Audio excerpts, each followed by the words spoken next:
Hi, when I talk about inner or subtle energy, many people around me find this thing too elusive and unscientific, and ultimately not something worth spending time and energy on. But what many of these friends ignore is that there's a very rich tradition around the world about this inner energy. So this is not something new, far from it.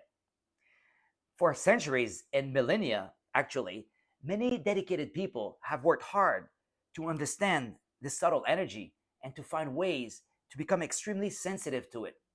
And then they passed on this precious knowledge to selected students. Here, I want to present some of these traditions, but I want my presentation to be both comprehensive and concise. So I'm going to summarize this exceptional paper published by Professor Jeff Levin in 2008 called Esoteric Healing Traditions, a conceptual overview. Here are the 8 major esoteric traditions covered by Professor Levin in his research. Number 1, the kabbalistic tradition. 2, the mystery school tradition. 3, the gnostic tradition. 4, the brotherhoods tradition. 5, the Eastern mystical tradition. 6, the Western mystical tradition. 7, the shamanic tradition. And 8, the New Age tradition. First, I'd like to show the main points of convergence they all have regarding subtle energy. Then I'll quickly go through each of them. All these esoteric paths offer a mystical way of connecting with your inner power and the cosmos, and they all give special exercises and practices to reach that unitive state of consciousness.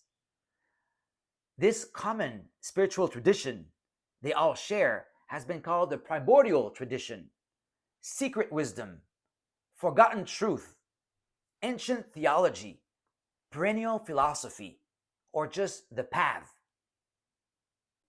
And all these systems also teach the presence of a subtle aspect to physical reality that penetrates our body and the world.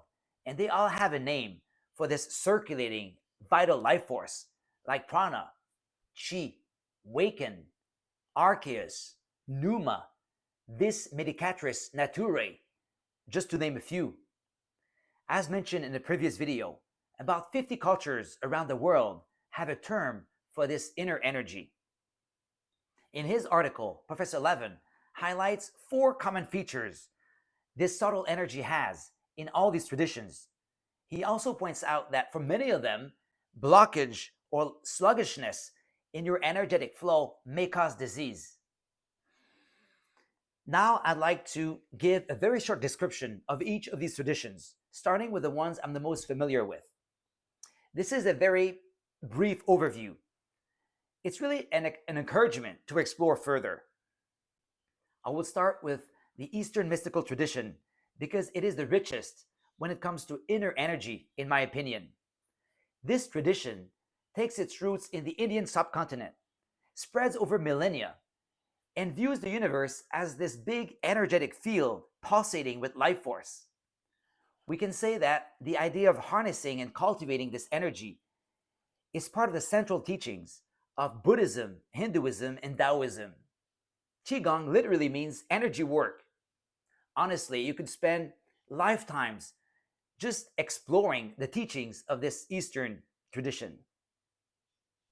Next, let's talk about the mystery school tradition, which comes from secret cults of initiation that emerged in the Greco-Roman world, Egypt, and Asia Minor in the centuries preceding the Common Era. Many different schools appeared during that period, and I won't start naming them here.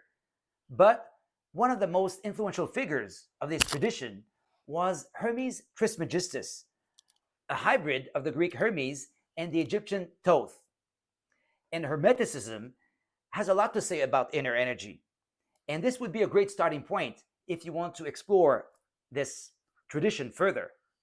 Also, this book, The Mystery Religions by Samuel Angus, is a classic on the topic.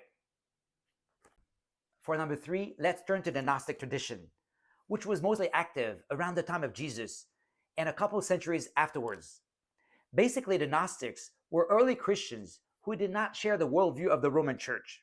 Instead, they believed that Through contemplation, a gnosis, like a sort of knowledge or mystical insight, can give us access to our higher nature. By the way, the term Gnostic was only given to them later by Roman Christians as a category of heresy. The sayings of the Gospel of Thomas are particularly interesting to analyze from an inner energy perspective. For example, it says that if you bring forth what is within you, what you have will save you. If you do not have that within you, what you do not have within you will kill you. Take a minute to meditate a bit on this one. Number 4, let's talk about the brotherhoods tradition, which comes from orders with initiations and multiple grades. These organizations emerged in the Middle Ages and the Renaissance and seem to derive from mystery schools. A good medieval example is the Templar Knights. But the best known orders that are still around today are the Freemasons and the Rosicrucians.